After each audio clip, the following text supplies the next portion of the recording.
So, in the practice of Satipatthana Vipassana Bhavana, if yogis aspire to realize the three common characteristics of mental and physical phenomena, then they have to realize before they can see that there are three common characteristics clearly, they have to realize their relationship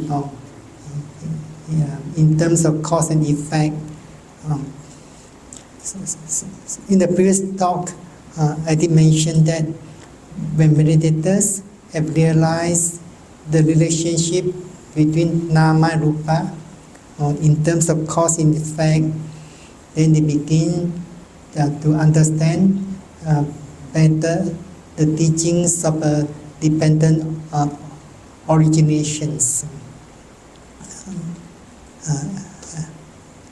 There's a saying in the teaching of dependent origination that one who see dependent one who see dharma see dependent originations. One who see dependent origination see the dharma. So from your practice, you may be able to know whether you are practicing in accordance with the teachings of dependent originations. There's an important formula to remember in relation to the teachings of the dependent originations. The formula say that when this exists, that comes to be, with the arising of this, that arises. When this does not exist, that does not come to be. With the cessation of this, that ceases. So, are you able to understand this formula based on your personal experience? When this exists, that comes to be. With the arising of this, that arises. So the first half of the formula is about arising, or in other words, the originations. So if you reflect on your experience, then you may realize that as a meditators can mindful because there's an object. The object has a reason, or the object has appeared, then that object condition the arising of the awareness, or in other words, the consciousness of knowing, or consciousness of cognizing. If the movements, for example, the rising movement abdomen does not arise, then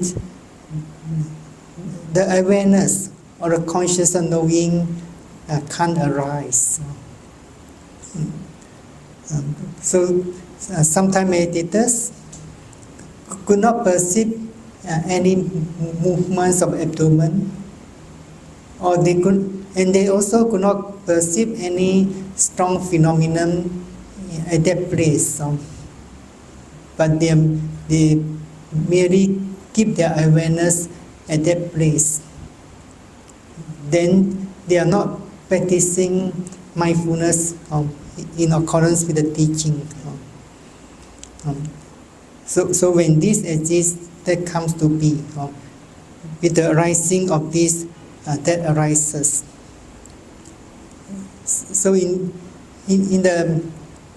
during sitting meditation, movements of the abdomen is a cause, or in those the movements condition the arising of the awareness or conscious knowing. Other body phenomena such as heat or sensations such as pain, they also become a cause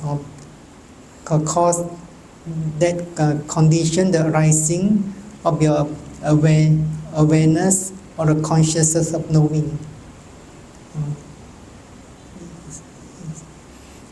But if meditators have not yet developed sharp mindfulness and deep vipassana samadhi, they can't see clearly the relationship between the object and the process of awareness or the conscious of knowing. But when meditators could increase their mental effort or virya gradually, then they shall be able to see clearer and clearer the relationship between the object or a process phenomenon and their awareness or mindfulness.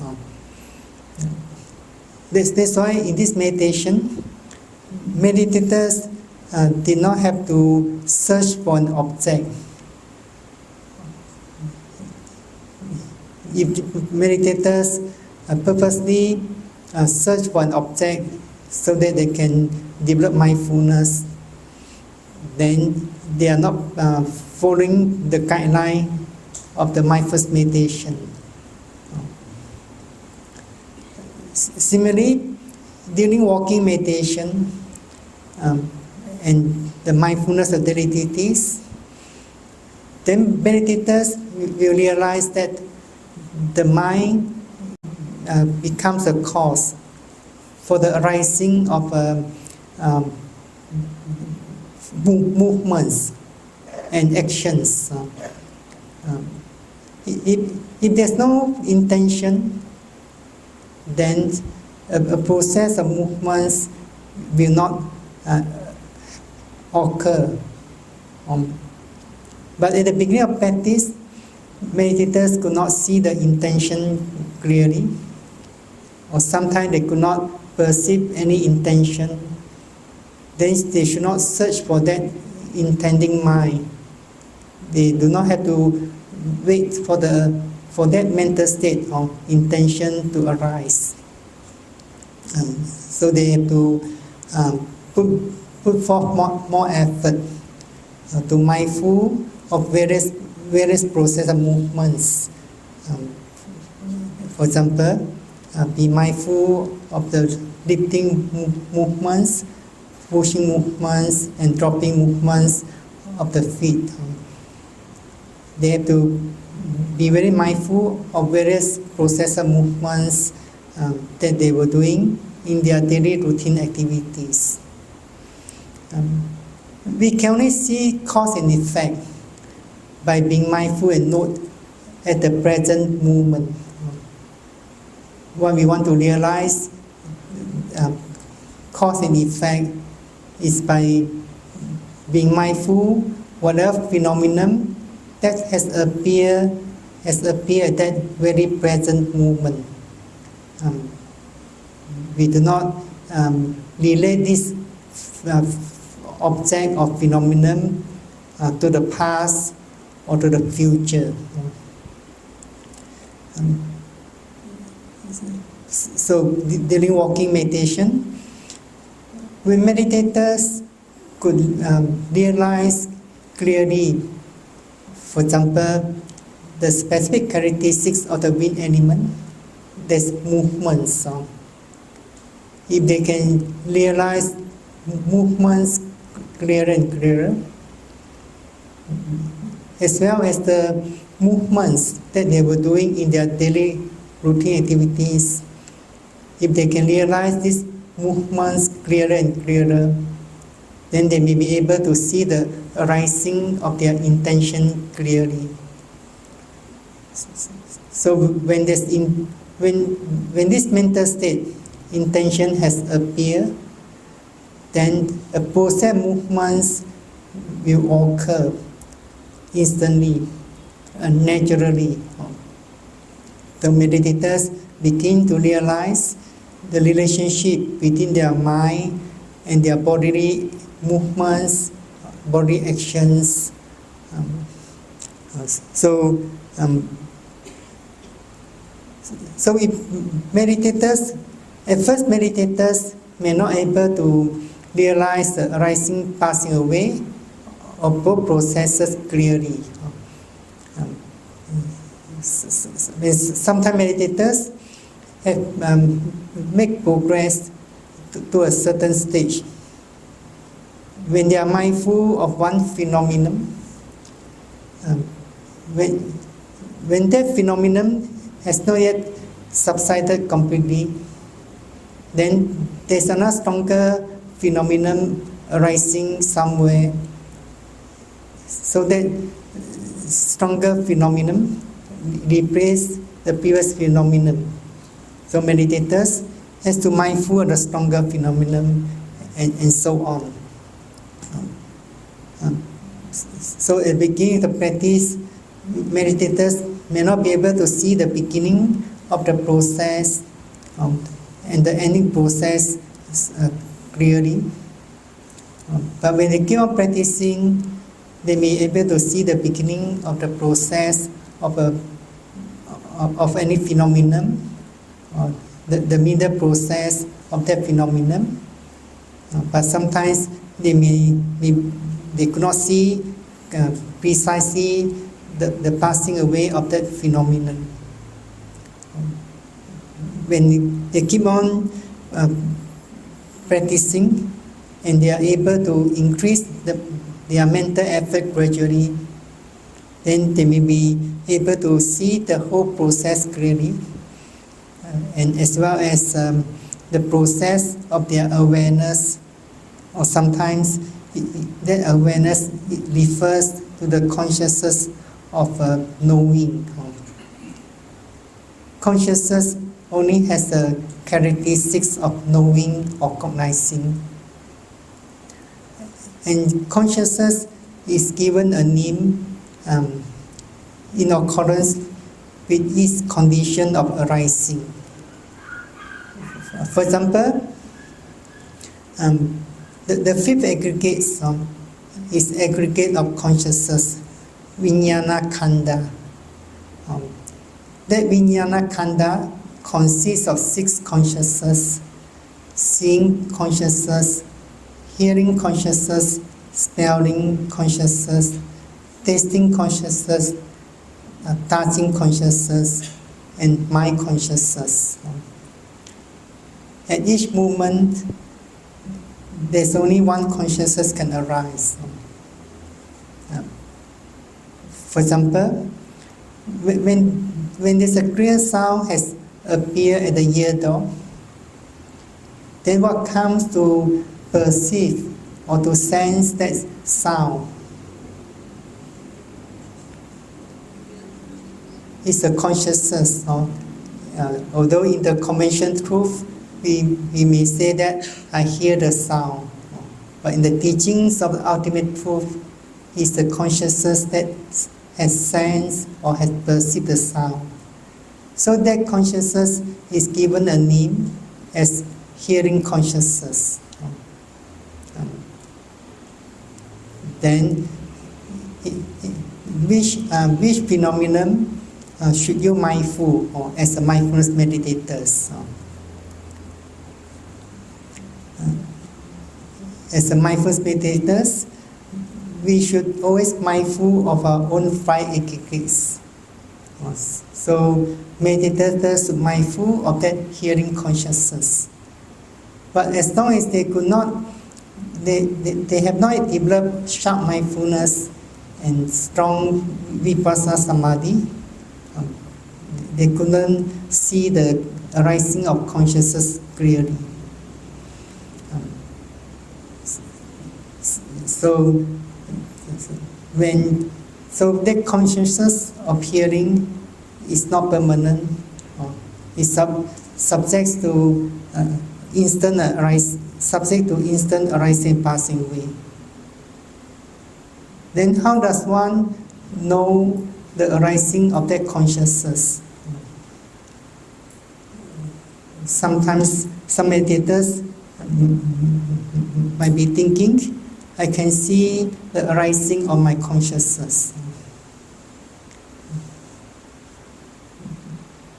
But that consciousness, in the ultimate sense, is being perceived by enough consciousness of knowing. So in other words, the sound is a cause, the arising of the hearing consciousness effect. That hearing consciousness at first is an effect of the arising of that consciousness was caused by the sound. But that hearing consciousness can become a cause or a condition for the arising of the next consciousness.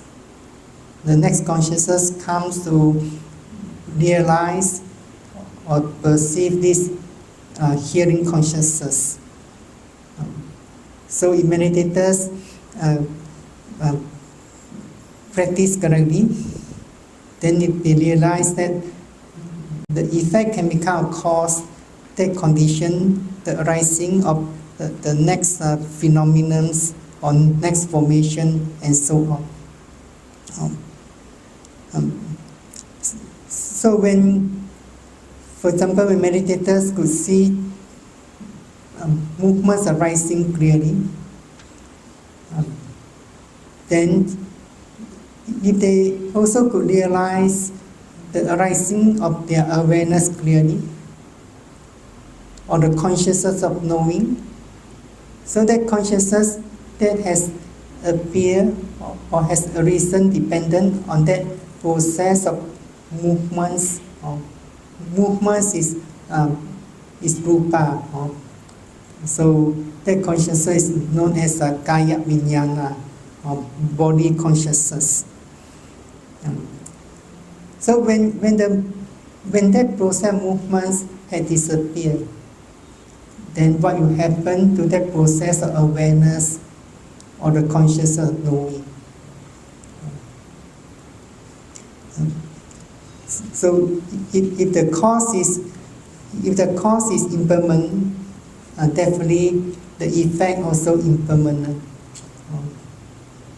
You can't say that the cause is impermanent. For example, you could see the passing away of your rising movements, but you think that the consciousness, your consciousness, is everlasting. So sometimes some meditators could see the passing away of various phenomena very clearly, but they can't see the arising and passing away of their mindfulness or the consciousness of knowing. Mindfulness, sati, is one of the mental concomitants of cetasika and pali. It also has the characteristics of impermanence, unsatisfactoriness, and no self, anicca, dukkha, and anatta. So if meditators could not see the arising and passing away of their mindfulness or the conscious knowing, then they only see 50% of impermanence. Only when meditators are able to realize the arising and passing away of both processes, then they begin to see clearly, completely, the nature or the characteristics of impermanence of both processes. So when this does not exist, this does not come to be. If there's no rising movements, then it's not possible for the awareness or consciousness of knowing to appear there. With the cessation of this, that ceases. If the rising movements had disappeared, then definitely the effect will also subject to instant passing away. It won't last forever. But sometimes some meditators might be thinking that their mindfulness has been moving here and there from this object to that object. Be mindful and note that object has disappeared. Then that mindfulness will arise at with another object.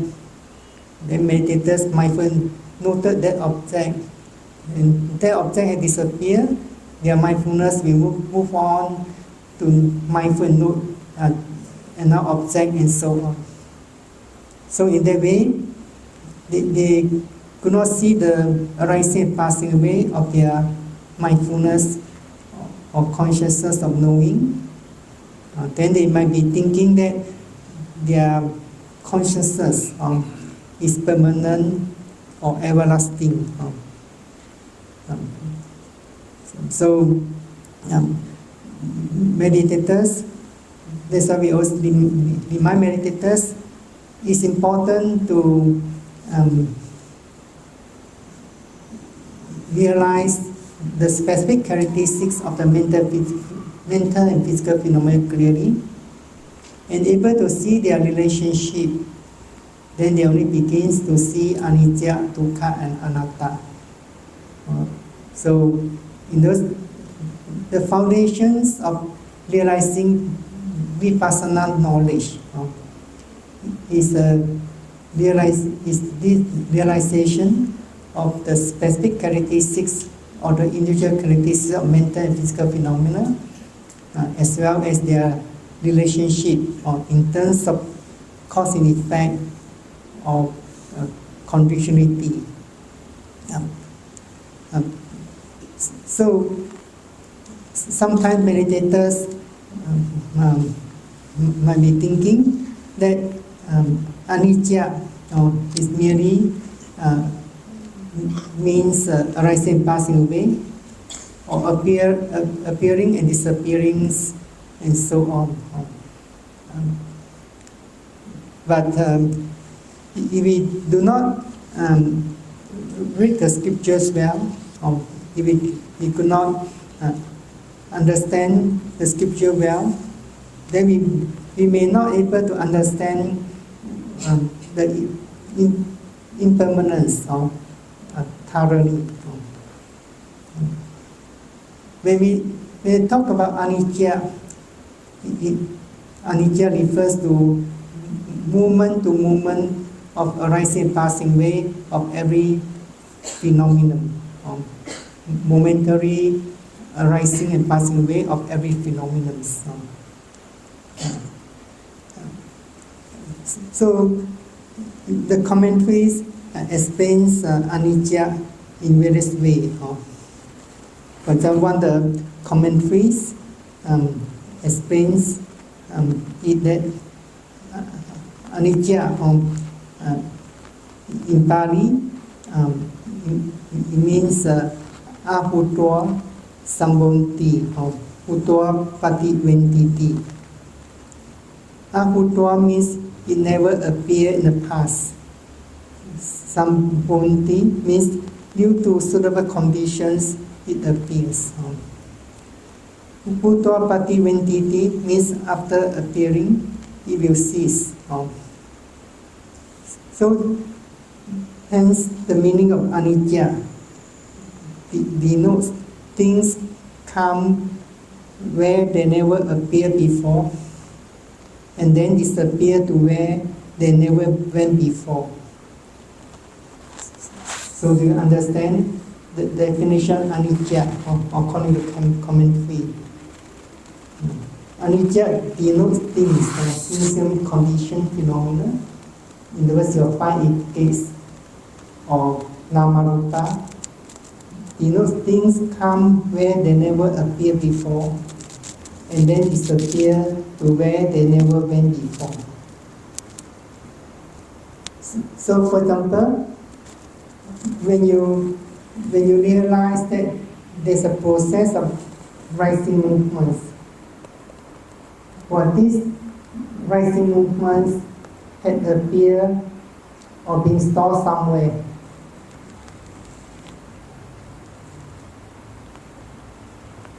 Actually, that rising movement at the time never appeared even in the last moment, or never appeared in the past. But due to suitable condition, it appears. After appearing, it will cease.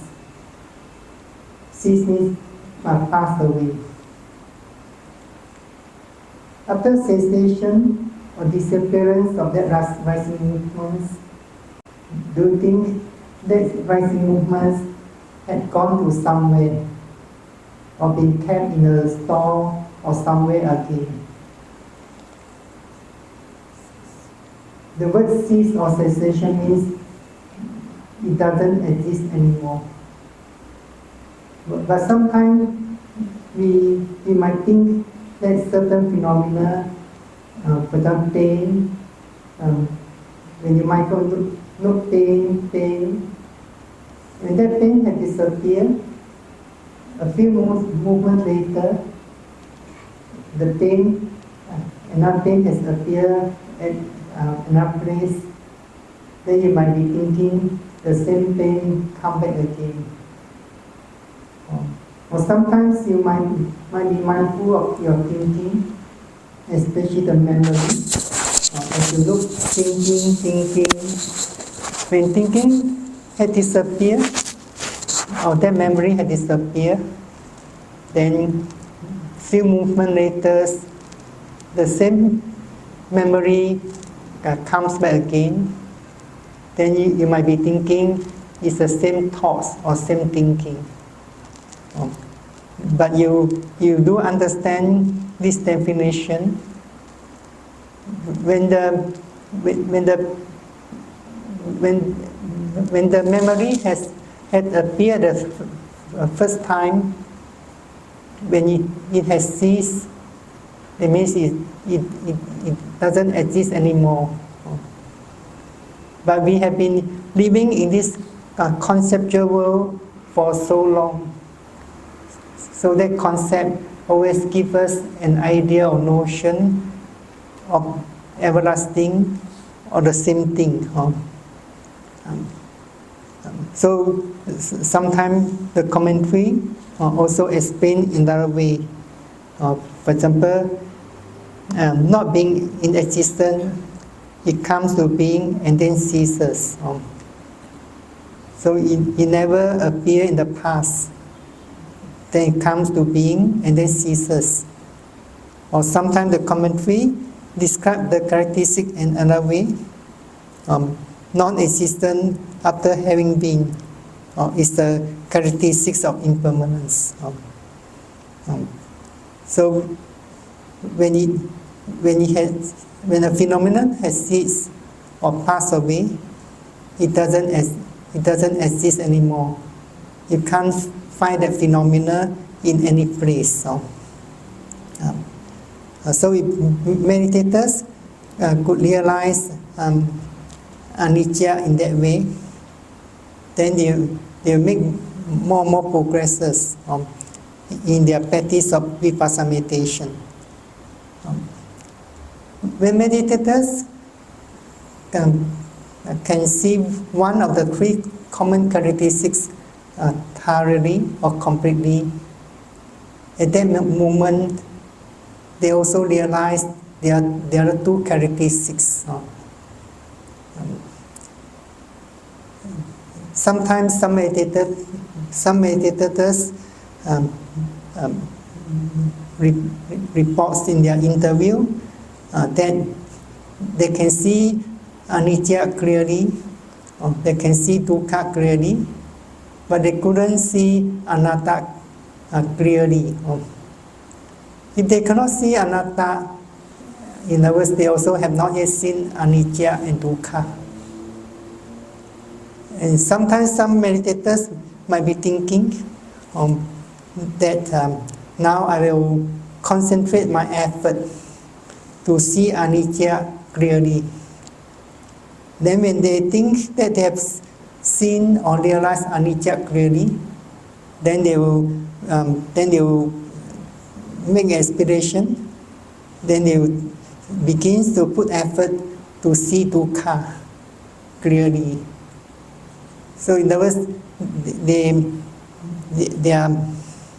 their practice is they only direct their practice to realize one characteristics at each moment. But according to the teachings and the commentaries, when one see one of the common characteristics, anicca, one also see the other two characteristics. If one see anatta, then one also see anicca and dukkha. Every phenomenon has these three characteristics together. They are not separated. We can't separate them. We do not realize them one after another. We realize them at the same moment. So when meditators could see anicca clearly, then definitely they will also realize dukkha and anatta. So dukkha, in the teaching, in the scriptures and commentaries, the scriptures and commentary explains three types of dukkha. There are mainly these three types of dukkha. The first is dukkha, which is not difficult to understand dukkha. For example, body pain, mental grief, and so on. So even those who meditate and those who do not meditate will understand dukkha easily.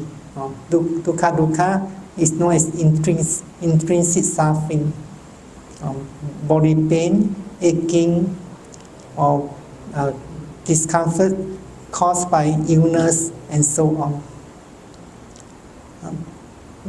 Then viparinama dukkha means suffering due to change.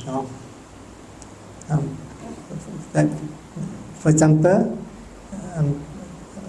happiness that we enjoy in life doesn't last long, is subject to change. Present condition also doesn't last long, is subject to change. So one who doesn't understand, doesn't have the knowledge of changes, then they will suffer. So we also experience viparinama dukkha. One of the good examples in the teachings of First Noble Truth is separation from the loved one, or separation from the present conditions. Sometimes some meditators also experience viparinama dukkha. For example, sometimes they were able to put forth effort to develop mindfulness constantly and continuously, and they begin to gain some concentration. When there's concentration, then the meditators also experience calmness, peacefulness of mind. So meditators might take delight in this calmness.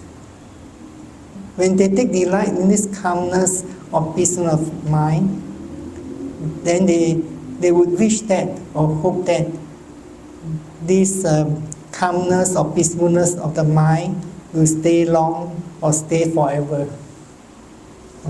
So in the practice of Vipassana meditation, when they take delight in when meditators take delight in their experiences of present feeling, calmness of mind, peacefulness of mind, then they can't make more progress, because they begin to develop attachment to that calmness or peacefulness of mind, or whatever present feelings present experiences, and so on.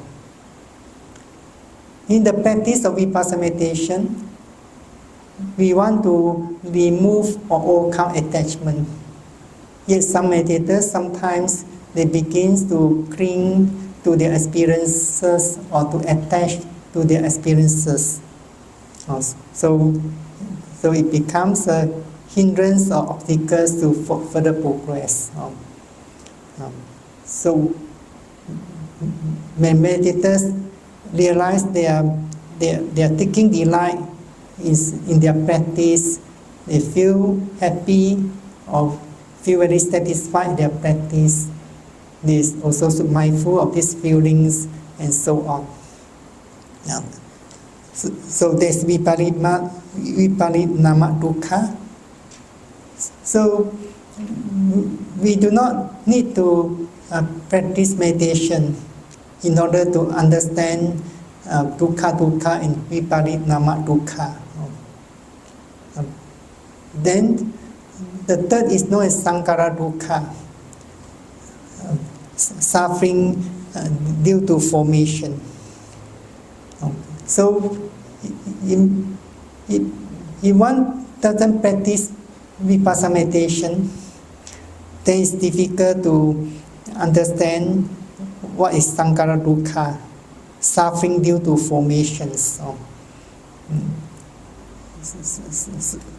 So the meditators aspire to realize sankhara dukkha, then they have to mindful of their 5 aggregates. So as you know, in the teachings of the first noble truth, the Buddha explained birth is suffering, old age is suffering, death is suffering, and so on. Then finally the Buddha said, in brief, the 5 aggregates of clinging are the truth of suffering. So to the Vipassana meditators, there are 5 aggregates or namarupa are the truth of suffering. Even, for example, when you mindful and note pain, you may not yet, maybe not yet realize sankhara dukkha. At the time you are merely experiencing dukkha. But if you can realize that your body pain or any phenomenon, you can see clearly the instant arising and passing away of every phenomenon, and this experience can be sustained for a longer and longer period of time. Then it's possible that meditators experience sankhara dukkha. Sankhara dukkha is defined, for example, in the comprehensive manual of Abhidhamma. The characteristics of sankhara dukkha is the mood of being continuously oppressed by rise and fall. Or in other words, the nature of being constantly oppressed by the instant arising and passing away of every phenomenon. So in the practice, if meditators did not make mental laboring, then they may not able to mindful of a process of any phenomenon from one movement to next movement, and so on.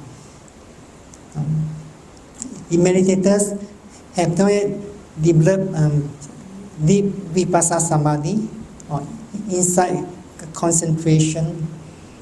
Then it's difficult to realize sankhara dukkha. Meditators can realize sankhara dukkha because they also, at the time they realize every phenomenon subject to instant arising and passing away. So that's why the scripture define dukkha as anicca. What is impermanent is dukkha. We can only realize sankhara dukkha by being mindful of our own nama-rupa, or the five aggregates of clinging. In the practice of vipassana meditation, we want to develop wisdoms or knowledge by direct experience. In Pali, it's not paccakka jnana, knowledge by direct experience. We do not develop what called knowledge by inference. Knowledge by way of inference is known as anumana jnana. So the knowledge by way of inference is merely thinking or reflecting. But knowledge by direct experience can only be gained by being mindful of one's own body phenomena or the five aggregates of clinging.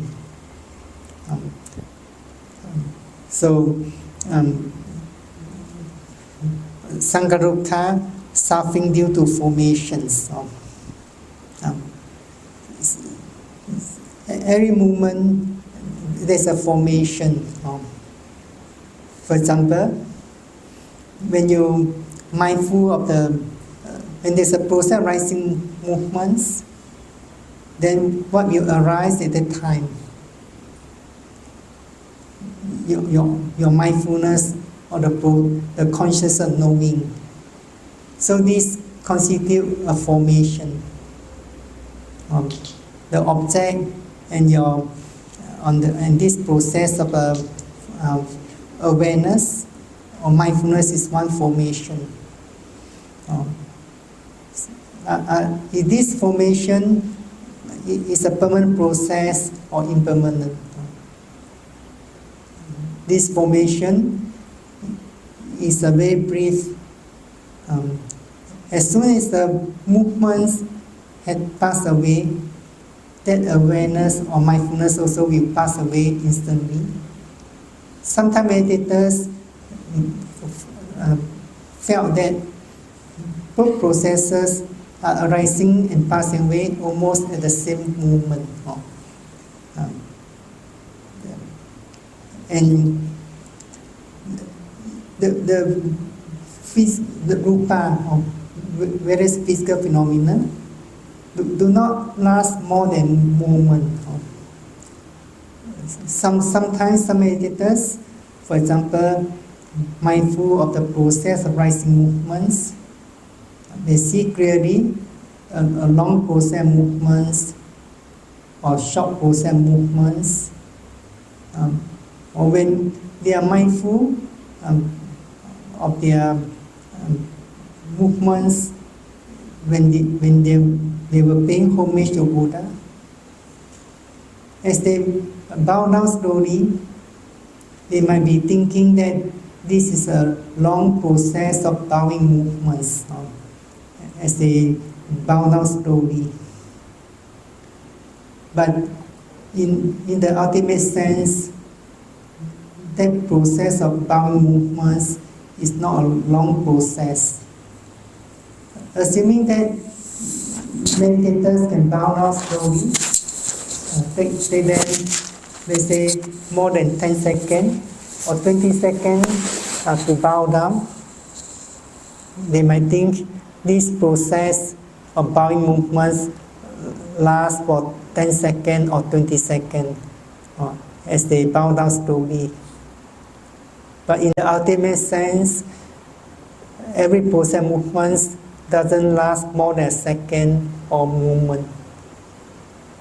But meditators could not see it because they have not yet developed vipassana samadhi. This vipassana samadhi, also known as khanika samadhi. So concentration that meditators develop, if they develop correctly, that concentration gives rise to wisdom. So they're saying in this practice, concentration gives rise to wisdoms. But the concentration that meditators develop must be momentary concentration or khanika samadhi. Why is known as khanika samadhi? It's because when meditators has developed Kanika Samadhi, they realize that they cannot mindful or concentrate on a phenomenon more than a second or more than a moment. They will realize both processes are arising and passing away instantly or at every moment. So when meditators could develop Kanika Samadhi, then they will realize that when they bow down slowly, they will realize that process of bowing movements is not a single process. It's not a long process movements, but it consists of a series of broken process movements. There's process movement bowing, then movements disappear, then there's another process bowing, that movements disappear, then another process bowing, and so on. And every process movements condition the arising of the awareness. There's a pair of processes arising and passing away at every moment. So then meditators will be able to realize the Sankhara Dukkha. So that's why we say Namarupa of the five gates are the true of suffering to mindfulness meditators, Vipassana meditators.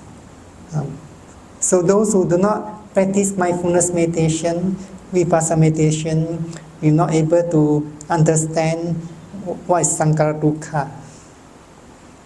If meditators can see anicca, dukkha, definitely they also realize anatta. Anatta, as explained in the comprehension manual of Abhidharma, is the mood of being insusceptible to the exercise of mastery. You cannot exercise complete control over the phenomena of nama rupa. In other words, can you control the arising of any phenomenon? You think you can control the arising of any phenomenon? Then this is not Vipassana meditation. Can you control the passing away of any phenomenon? You can't control, exercise any form of control. So usually some meditators might be understand anatta, or those who do not practice Vipassana meditation, they usually understand anatta as beyond control. But this is only part of understanding. Sometimes they say the anatta, or the characteristic anatta, is not being amenable to one's will. That means it doesn't comply to your wish. But this is merely not yet a complete understanding. In one of the retreats in another place, at that time there was a meditators who could practice very well for at least 2-3 days. That meditators did not experience any restlessness. There was very few thinking, even though there's a thinking, the thinking also he could mindful of it instantly, and the thinking will disappear instantly. So that meditators enjoy a good practice for 2 or 3 days. Then later on, the meditators began to experience restless mind. Uh, there were so many thinking, wandering mind came on arising in the meditation. The mind was so restless. The meditators could not mindful and know it at all. So at the time, he shared, the meditators shared the experience with another meditators who was more experienced than he and her. Then the other meditators say, this is also anatta. If this is anatta, this is not difficult to attain enlightenment. When the mind becomes so restless, that restlessness is because of anatta. Do you think that explanation is correct? So next time when you realize that your mind is so restless, you do not have to feel frustrated. You realize that you have realized anatta when your mind is so restless. So not amenable to one's will is only one of the explanations. If you wish to understand well the teaching of anatta, then you have to read one of the important teachings of the Buddha. Is anatta lakkhana, the characteristics of non-self. I shall explain briefly. For example, the Buddha say rupa is non-self or anatta. If rupa or rupa means the form were self, then this form will not lead to affliction. Affliction means pain and suffering, and it will be possible to have it of the form. Let my form be tasked. Let my form not be tasked. Let my form be tasked means let my body always stay in the best condition. Let my form not be tasked means you wish that your body will not be in the worst of condition. It is possible. It's not possible. As you know, everyone's subject to the process of aging and sickness and so on. But because rupa is non-self, that's why rupa leads to affliction. That means it leads to pain and suffering. So it's not possible to have it of form. Let my form be tasked. Let my feeling not be tasked, and so on. So the Buddha explains in the same way, in relation to feelings. Can you wish that your feelings forever is present? It's not possible. Perception, what is called mental formations, consciousness, all are not self. So at first, the Buddha explained that all these aggregates are not self or anatta. Then the Buddha only explained further. He asked the bhikkhu, what do you think? What do you think is form permanent or impermanent? So the bhikkhu, as you know, the Panchavakki, at the time the Panchavakki have attained the first state enlightenments. Those who attain the first state enlightenments, definitely they possess right view. Right view means they regard everything as impermanent. So definitely they answer impermanence. The Buddha asked again, it was impermanent, suffering or happiness?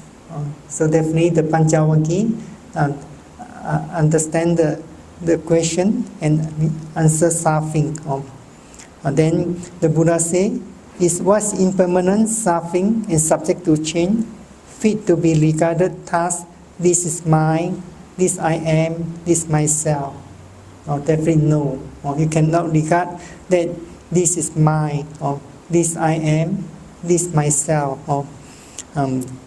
So that's why if that's why whatever feeling or whatever rupa, even in the past, also subject to passing away at that moment. So in other words, if meditators want to realize these three common qualities clearly, they have to see their relationship clearly. That means they have to see what we call conditionality clearly. In order to see conditionality clearly, meditators need to develop deeper and deeper Khanika Samadhi or Vipassana Samadhi. So, in order to develop Khanika Samadhi or Vipassana Samadhi, meditators have to make use the tool.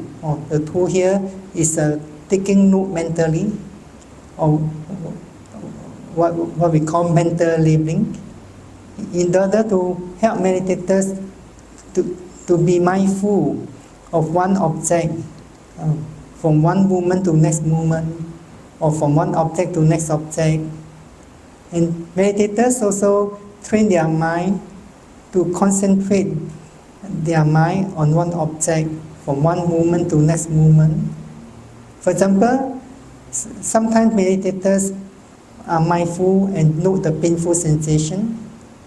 They may have to note pain.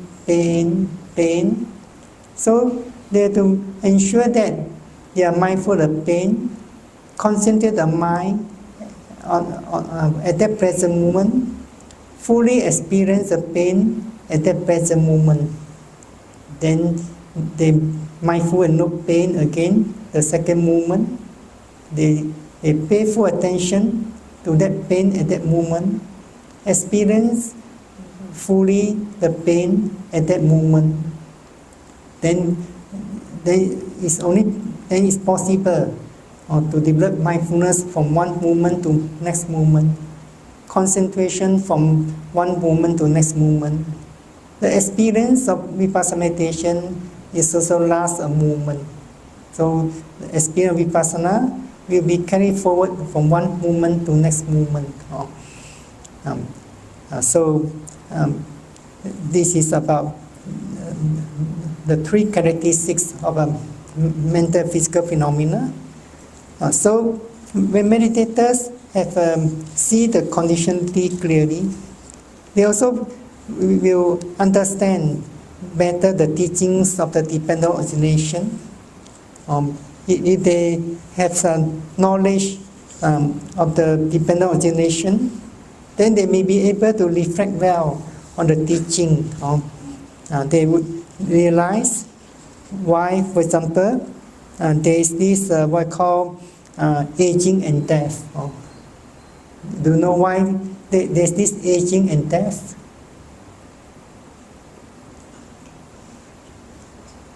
What's the condition for the arising of aging and death?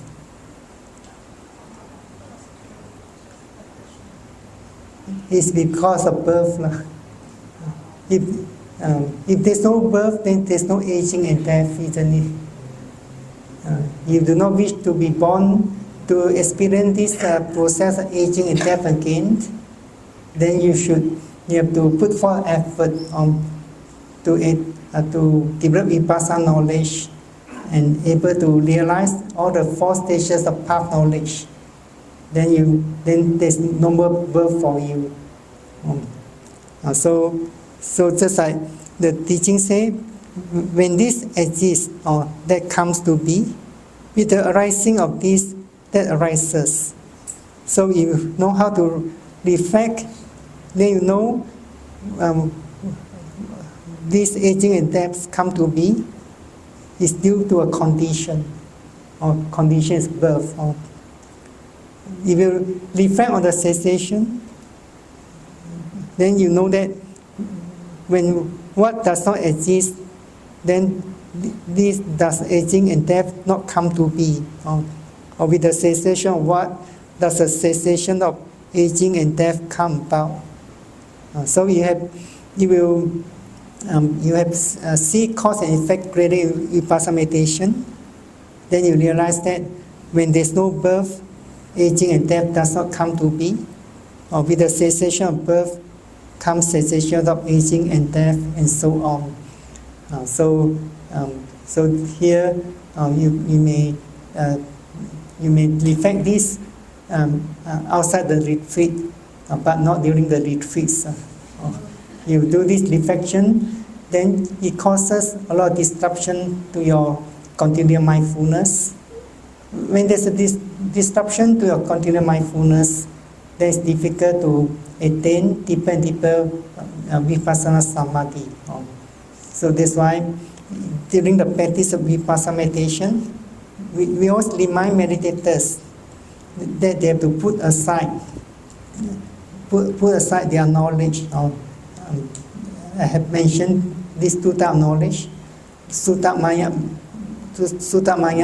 Panya.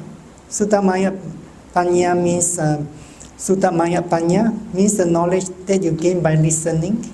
It also includes reading. And Cinta Maya Panya, the knowledge that you gain through your own thinking, analyzing, or reasoning. This knowledge will not gain by you through first-hand experience or direct experience.